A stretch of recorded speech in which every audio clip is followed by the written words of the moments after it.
Ayyul amali ahabbu ilallahi subhanahu wa ta'ala. Seorang sahabat bertanya kepada Nabi SAW, ayyul amali ahabbu ilallahi subhanahu wa ta'ala. Amal apa yang paling dicintai oleh Allah subhanahu wa ta'ala? Ini luar biasa dahsyat ya. Saya tuliskan dulu ya. Baik. Dan saya ingatkan, apa yang saya tuliskan terkadang tidak tercantum di kitab. Ya, jadi antum kalau ada yang penting cepat antum tuliskan, karena nanti kadang-kadang saya tidak minta dihapus pun bisa dihapus itu, ya. Dan semoga Allah mengampuni dosa orang yang menghapus yang tidak saya mintakan menghapus. Baik, bismillah. Yang ini tidak apa-apa ya. Jazakallah khair. Pemirsa, Mas Asikin ya. Turunkan. 1. Amal apa yang paling dicintai Allah?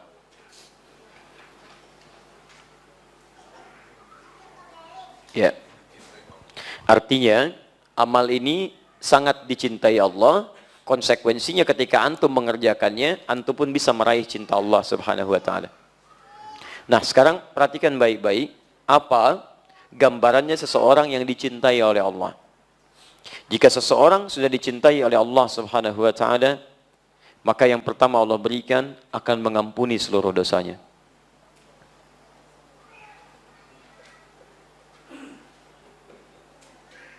Ampunan dosa. Dalil yang ditemukan di Quran surah ketiga Ali Imran ayat 31, paling kiri sebelah atas. Qul in kuntum tuhibbunallaha fattabi'uni yuhibbukumullah. Katakan Muhammad, jika kalian serius mencintai aku, ikuti aku, ikuti sunnah petunjuk Nabi SAW. Poinnya, lihat, yuhibbukumullah, maka Allah akan cintai kalian. Cintai. Nah, ketika Allah mencintai seorang hamba, apa yang diberikan? Wa yaghfir lakum dzunubakum. Yaghfir dzunub. Ya. Dzunub itu jamak dari kata dzambun. Kalau dzambun itu baru sedikit. Tetap dosa. Tetap dosa. Cuman dosanya tidak sebanyak yang ini bentuk jamak. Ya, Allah menurunkan kalimat dzambun misal di Quran surah Ghafir, surah ke-40. Kan? Allah sampaikan ayat ketiga, ghafiriz dzambi wa qabilit taubi. Ghafiriz dzambi. Ghafir dipasangkan dengan dzambun.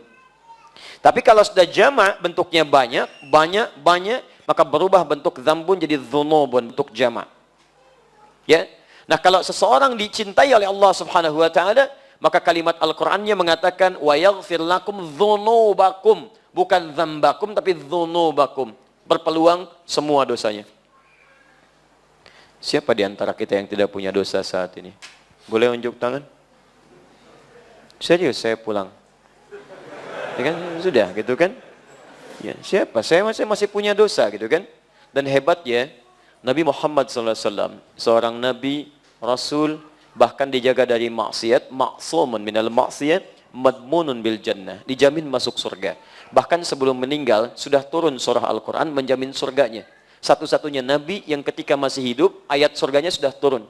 Inna a'tainakal kautsar. Kami sudah jaminkan padamu kenikmatan surga yang sangat indah. Ada sungai khusus untukmu di surga. Jaminan sudah ada. Tapi masih beristighfar dalam hariannya minimal 70-100 kali. Bahkan menjelang tidurnya masih istighfar. Ba'da salatnya masih istighfar. Setelah beliau salat, hadis Muslim hadis 591, astagfirullah, astagfirullah, astagfirullah. Menjelang tidurnya masih istighfar 70-100 kali. Siapa kita dibandingkan Nabi Muhammad SAW? Lihat wajah-wajah kita. Nabi bukan, Rasul bukan. Tidak ada satupun ayat surga turun menjamin kita. Antum tidak istighfar, antum terlampau lelah. Ayo coba berpikir lagi. Nah, jelas ya? Jadi, kalau kita sudah dicintai oleh Allah, maka dosa digugurkan. Kalau dosa digugurkan, berarti peluang-peluang berbuat kotor sudah tidak ada. Yang ada yang baik-baik saja. Ada penjagaan Allah di situ. Ini ciri orang yang dosanya diampuni, jadi kotoran-kotoran dari dosa itu sudah nggak ada. Makanya ketika dia bertobat, tobat itu kembali ke jalan yang baik. Kembali ke jalan yang benar, ke tobat.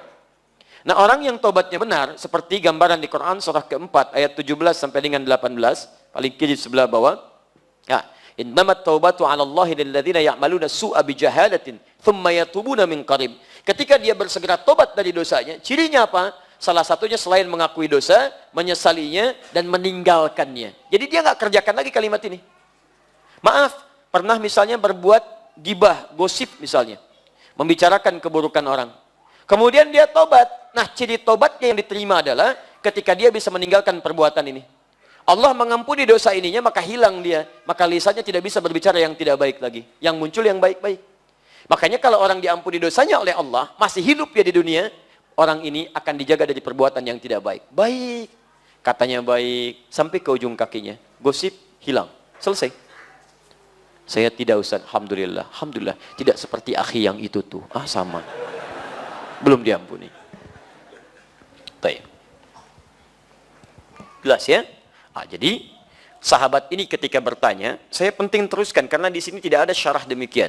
Maksud saya, kalau antum mengamalkan apa yang dijawab oleh Nabi di sini, tidak sekedar amalan antum melimpah pahala, tapi berpeluang menggugurkan dosa-dosa dalam kehidupan kita. Jelas?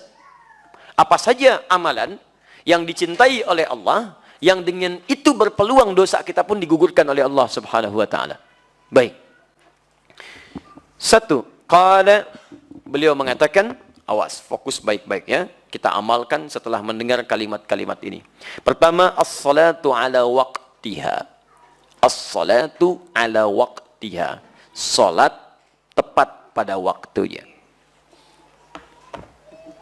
Salat tepat pada waktunya.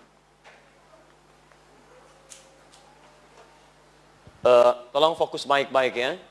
Ini bagian terpenting yang saya sampaikan. Saking pentingnya, baterai aja hampir habis tuh. Ya. Ini boleh muncul lagi. Bismillah. Bismillah. Kedengaran suara saya? Alhamdulillah. Satu, as-salatu ala waqtiha. Baik. Kalau ada waktu, sesuatu kata menunjuk pada waktu, kemudian waktu ini menunjukkan pada penunaiannya tepat pada waktunya, di saat diperintahkan, maka kalimatnya menggunakan ala. Ala itu sesuatu yang dimiliki, tapi menunjuk bukan kepada kepemilikan benda. Ya, semacam waktu dan sebagainya.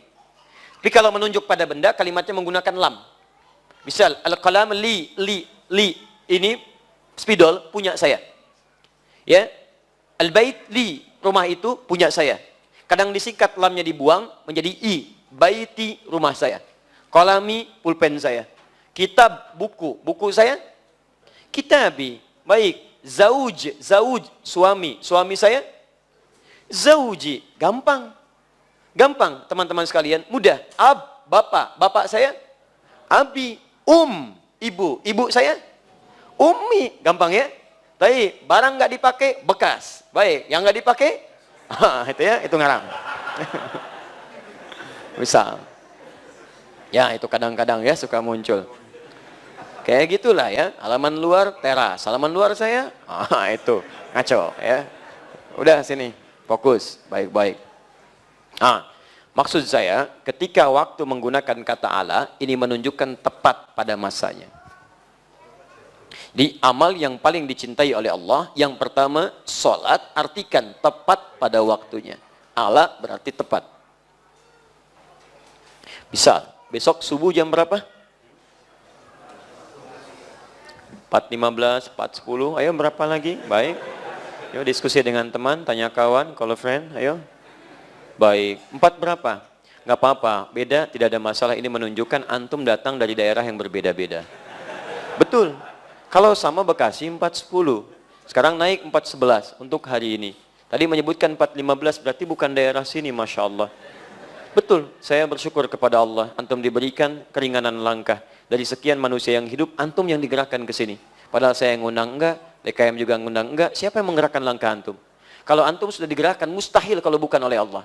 Kalau antum digerakkan oleh Allah, dihadirkan di sini, duduk di sini, untuk dirubah menjadi lebih baik, dan antum belum tersentuh jadi berubah, antum perlu dikemanakan lagi. Ya, dan memang settingan jam kita beda ya.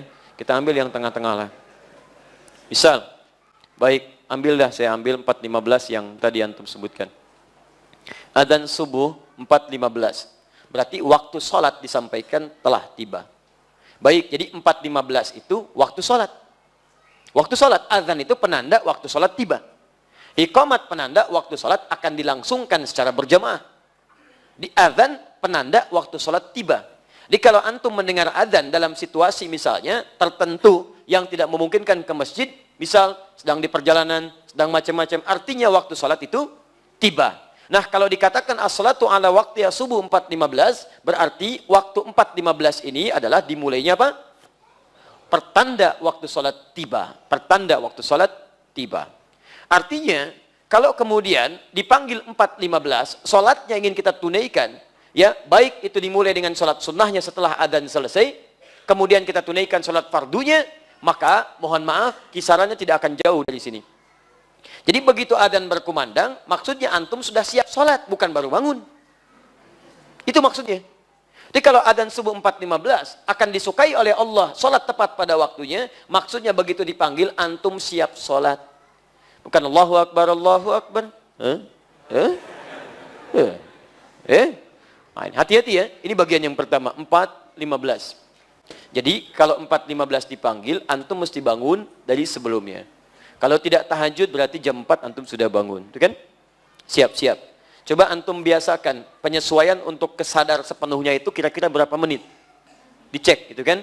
Kadang-kadang kan kondisinya beda-beda. Walaupun kemarin pun saya tegaskan, kadang-kadang alarm disettingkan 3 kali untuk mendapatkan 4.15, ya. Jam 3 lewat 40, 3 lewat 50, ya, jam 4 lewat 00. Kan begini. Ini untuk mematikan alarm yang kedua, alarm kedua matikan alarm ketiga, alarm ketiga siap-siaplah ya sebelum adzan. Itu. Sekarang kalau kita ingin mengecek di mana tingkatan kita, layakkah kita mendapat ampunan Allah? Antum ini memohon kepada Allah, ampuni dosa saya Allah, ampuni dosa saya Allah. Lalu Allah beri jalan untuk mengampuni dosa antum. Kenapa antum nggak ambil? Jalannya apa?